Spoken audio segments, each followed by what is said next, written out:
Թուրքիայի նախագահ Ռեջեփ Թայիփ Էրդողանն այսպես կոչված ազատագրական շարժման արևելյան ճակատի հրամանատար, 1920 թվականի թուրք-հայկական պատերազմում թուրքական զորքերի հրամանատար Քազեմ Քարաբեկիր Փաշայի մահվան տարելիցի կապակցությամբ գրառում է արել սոցցանցի իր էջերում։ Այս մասին հաղորդում է Էրմենի Հաբերը։ Էրդողանը գրառմանը կից հրապարակել է Քազեմ Քարաբեկիր Փաշայի դիմանկարը, հռետորական հարց հնչեցնելով, թե արդյոք մարդիկ գիտեն այդ նկարի պատմությունը։ Հետո Էրդողանը նշել է, թե իբր Քարաբեկիր Փաշան երեխաներին կարեկցող, անտուն մանուկներին պաշտպանող մեծահոգի պետական այր էր։ Նրա խոսքով Քարաբեկիրը, որ բերի հայրն էր, որն Անատոլիայում, Արևմտյան Հայաստանում, իր հոգացության տակ էր վերցրել 6000 երեխայի եւ վերջիններից բոլոր ծախսերը։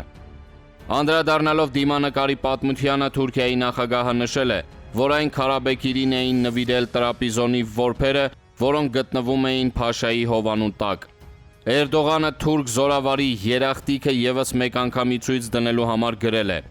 Դիմանկարի տակ արված գրությունը եւս մեկ անգամ մեզ ցույց է տալիս, թե որքան բարի եւ որքան մեծահոգի է եղել մեր նախնին։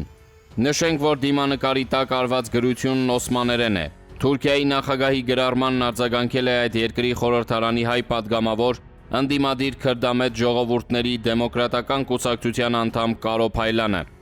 Կարոն մասնավորապես գրել է. «Այսպես կոչված այդ դիմանկարի պատմությունը գիտես, պարոն Էրդողան։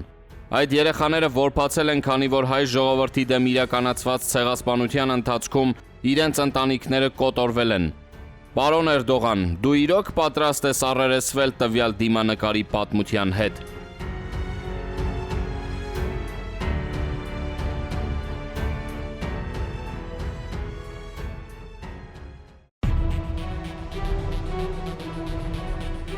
Լրագիր EM-ի զրուցակիցն է Հայաստանի Հանրապետության Գիտությունների ազգային ակադեմիայի Արևելագիտության ինստիտուտի տնօրեն թուրքագետ Ռուբեն Սաֆրաստյանը։ Պարոն Սաֆրաստյան, Սպիտակ տան աղբյուրները հայտնում են Բայդենի կողմից հայոց ցեղասպանությունը ճանաչելու մտադրության մասին։ Որքանով է դա իրատեսական։ Այո, այդպիսի ազդակներ գալիս են, ընդ որում, ինչպես նշեցիք, կոնֆիդենցիալ որոշ ազդակներ գալիս են Սպիտակ տնից, որոնք հայտնի են դառնում ամերիկյան գործիչների կողմից։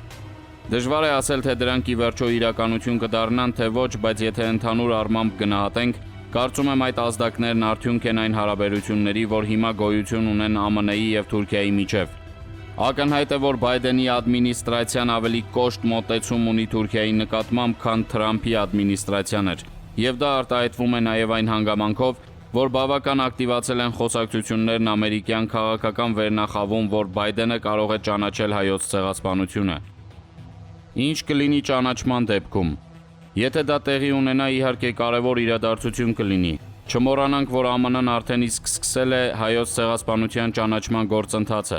Նկատի ունեմ, որ կոնգրեսն արդեն ճանաչել է եւ մնում է միայն նախագահը ճանաչի։ Բացի այդ, եթե նախագահն էլ ճանաչի, դա կնշանակի, որ ԱՄՆ-ն լիովին ճանաչում է հայոց ցեղասպանությունը, իսկ դա կարևոր հանգամանք կլինի ընդհանրապես աշխարհով մեկ ցեղասպանության ճանաչման գործընթացն ավելի ընդլայնելու տեսակետից։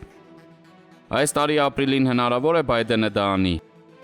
Այո, սպասումները բավականին հիմնավորված են։ Չեմ կարող ասել, որ 100% այդպես կլինի, բայց սպասումներ կան նաև որոշ աշխարհաքաղաքական գործընթացներ, որոնք ավելի հավանական են դարձնում ԱՄՆ նախագահի կողմից նման որոշման ընդունումը։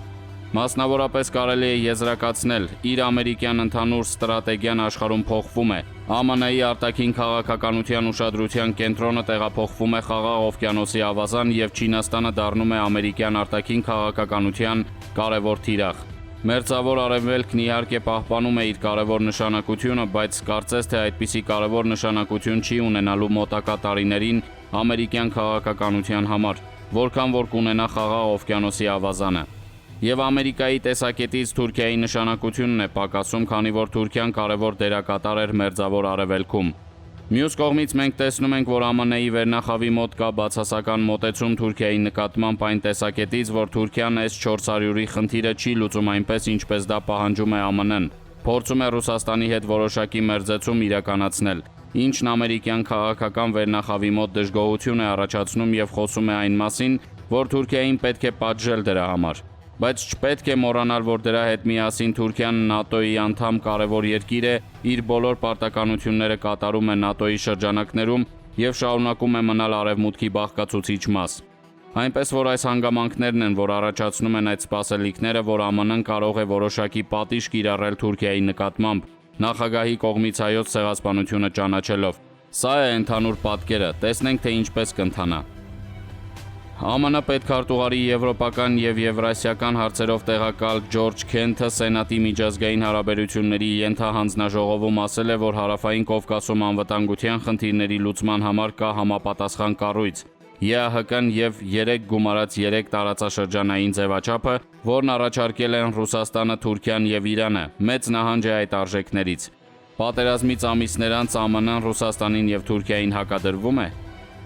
Արցախի հիմնահարցի լուծումը պետք է պահպանել Մինսկի խմբի համանախագահների շրջանակում, դրա մասին ոչ միայն ԱՄՆ-ն է խոսում, այլ նաև Ֆրանսիան եւ Ռուսաստանը։ Այնպես որ 3 համանախագահներն էլ միակարծիք են, որ Մինսկի խմբի գործունեությունը շարունակվի։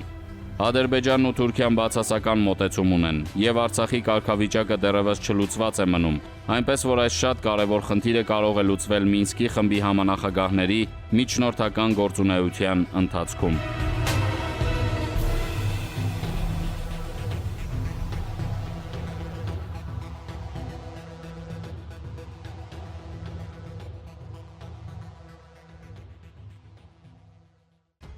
Ինչ կարող է Հայաստանին տալ ԱՄՆ-ի կողմից ցեղասպանության ճանաչումը։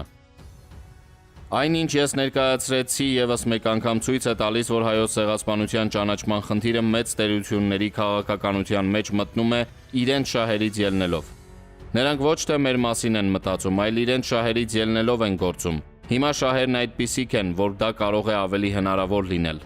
Սա մեզ մեկ անգամ եւս հուշում է, որ մեր դիվանագիտությունն ընդհանրապես պետք է կարողանա մեծ տերությունների շահերը շատ լավ վերլուծել, հասկանալ եւ մեր քաղաքականությունն այնպես կառուցել, որ մեր եւ նրանց շահերը համընկնեն, գոնե ժամանակավոր, եւ դրանից մենք պետք է օգուտներ ստանանք։ Իսկ եթե կոնկրետ ցեղասպանության ճանաչման խնդրին վերադառնանք, այո, ԱՄՆ նախագահի կողմից ցեղասպանության ճանաչումը կնշանակի, որ այդ գործընթացն ավարտվում է ԱՄՆ-ում։ Իսկ սա օրինակ կարող է ծառայել շատ երկրների համար։